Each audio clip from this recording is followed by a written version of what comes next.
99 Ford Ranger with the 4.0. Should be a pretty quick video. Customer complaint is the engine light was on. Already cleared the codes. The codes were P0171, P0174. Lean bank 1, lean bank 2 in that order. Freeze frame data shows it's at 85 miles an hour. So it's like a field delivery issue. Sorry about that noise. They're building a new coffee shop here in Long Home, Idaho. So I'm going to crank it over. First I'm going to do key on engine off with my fuel pressure gauge hooked up. Look how slow it is. Doesn't even get up to 10. Usually it has a longer crank time, which I noticed. We're getting some pressure of, take a look, like 42 PSI running. I'll rev it up a little bit. Kind of drops down when I'm revving it up. I'll show you our scan tool data. What I have pulled up on scan tool data is our oxygen sensor, bank 1 and bank 2. Before the cat, bank 1 sensor 1, bank 2 sensor 1.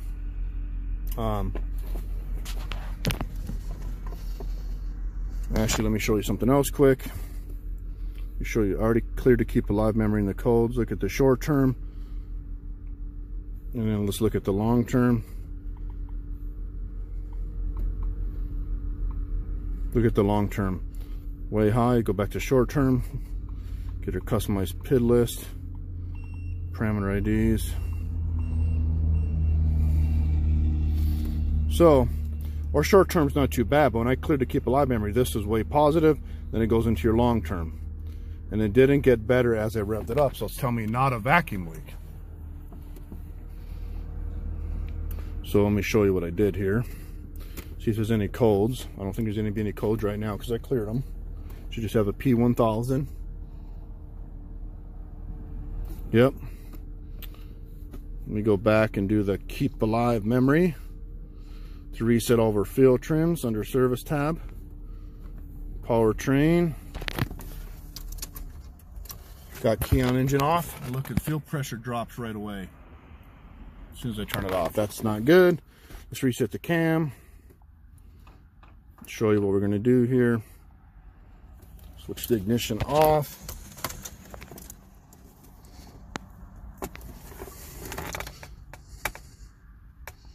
Switch it on. Okay. It tells us to switch it off again. Okay.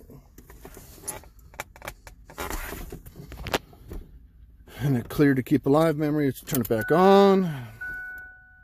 Okay. Let's go back to our engine control module. And I want to show you guys something. It's been run. I had it running for like 15 minutes now. So I don't think it's a vacuum leak.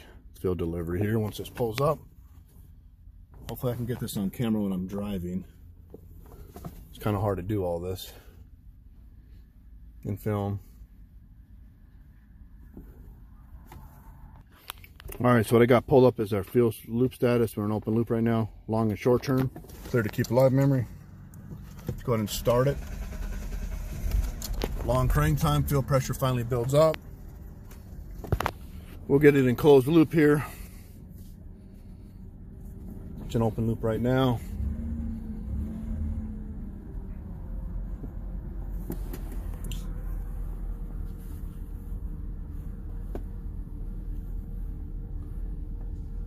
Still in open loop.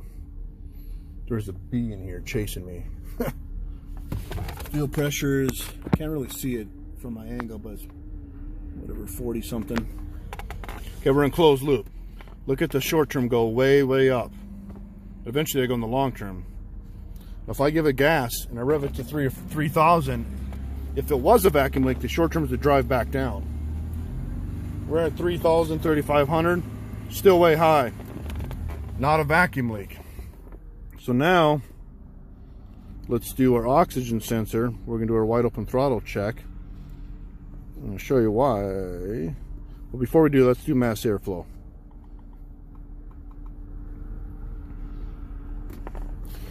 So 4 liter, we got about 4 grams per second, right? That's about right. It's a 5.3, should have about 5.3 grams per second, roughly, when everything's warmed up. You know, no extra loads on the engine, HVAC or nothing. Let's do oxygen sensor now.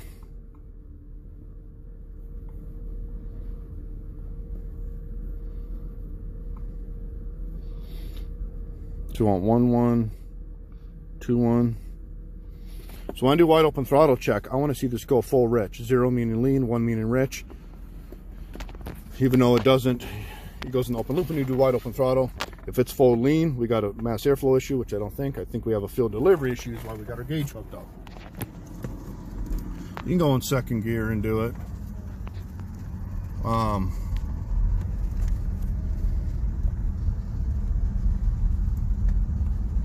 So let me get on the highway here.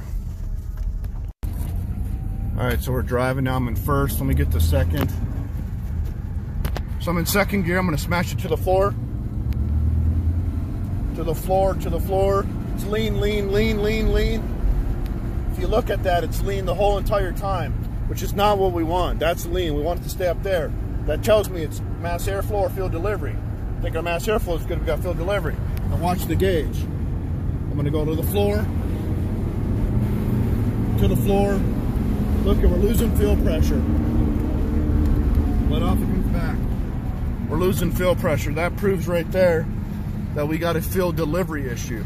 And our long crank time is from our fuel delivery from our fuel pump. Get the third gear here. To the floor. And third. Lean, lean, lean. Dropping, dropping, dropping. I'll do it one more time here.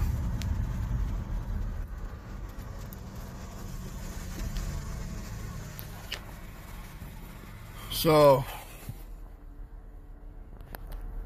yeah, we got a fuel delivery issue. Back in third on the highway, to the floor. Watch that, to the floor. Look at the fuel pressure drop. Hopefully you guys can see that. We're dropping, dropping, dropping. We're lean the whole entire time. Dropping, dropping, dropping. I let off. Goes back up. Fuel trims come back. It'll be a little bit lean on the DXL too. So, that proves that this thing needs a fuel pump indeed. We'll put a fuel pump in, that'll restore the long crank time, the power, the lean conditions. This thing will run much better. So that is it for this 99 Ford Ranger with the 4.0. All right, so I know I said it's done with the video, but JJ here is working on it. What's up? He thinks he's badass. No. I mean, he's a little bit. No. But he pulled the bed off. And we found the old fuel pump here. If you look at the fuel filter, this is the old one, but this tube was still stuck in here like this, and it was pushed on the pump. And that's why it was blocking all the fuel to pull it through the pump. So a shop in town, not the shop I'm at now, but another shop in town, back in May, put this pump in this tank. What shop was it, Ryan? I'm not gonna go there. It wasn't the one we're at now. But yeah, this was stuck in there causing those issues. So I just wanted to show you guys that. All right, so fuel pump's put in. We're gonna start it up. I cleared the keep alive memory. Focus. Got a long crank time still. Fuel trims are a lot better. Yeah, much better. Let me turn it off and see how it cranks again.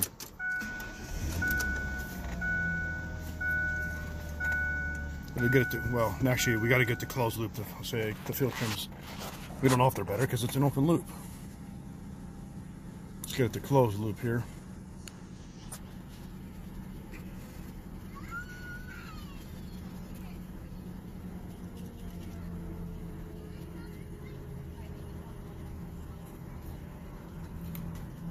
Come on, go to closed loop.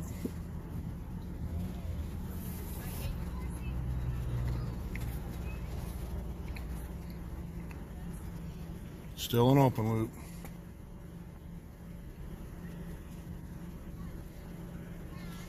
Come on, heat up. Gotta get these oxygen sensors to go to closed loop. There we are. Better. Much better than it was, 28%. Now we're down to 2 to 10, much better. 3 to 10 to 7, much better than 28%. Let's do our wide open throttle check again. We'll go to our oxygen sensor, our 1-1 and our 2-1. Where Joe's grass. Let's get it on the highway here and do a wide open throttle check and see what we come up with. Alrighty, it feels a lot better. Let me go to wide open throttle now, 3rd gear. Wide open, wide open, wide open. Full rich, which is good. Night and day difference. Full rich there. So that's good. Let's do it again. To the floor. Wide open, full rich. Night and day difference.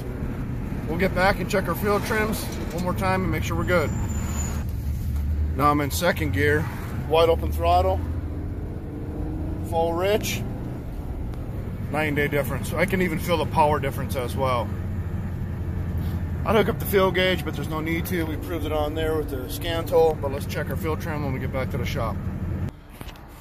All right, we're back to the shop at idle. Closed loop.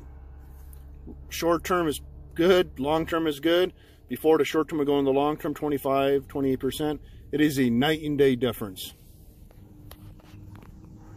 Now we'll shut it off and let it sit for a little bit, and we'll make sure it doesn't have a long crank time. Alright, it's at about 10-15 minutes. See how it cranks over now. Starts right up. So that's a good fix for this 99 Ford Ranger. You've seen how we troubleshot in the video. And another shop in town, like I said, didn't pull that little plastic insert out in the filter from shipping. And that was causing the whole problem. So that is it for this 99 Ford Ranger. Alright, so early in this video, or at the end of this video, I said that a shop in town forgot to pull that plug out. Well, it wasn't actually a shop. I did some more research. I talked to the one shop that they thought it was. No. It wasn't the shop that did it. It was the former employee owner of the shop that did the job at his own house. And the customer's trying to say that the shop did it. Well, no, the shop didn't do it. Is the guy that had the business from 2 years ago was the guy that did it, but not at the actual shop. So I get it. Mistakes happen. I'm not pulling that plug out, but I just wanted to clarify that it wasn't a shop in this town. It was a guy that used to own the shop in this town that forgot it. So I just wanted to add that to the last part of this video.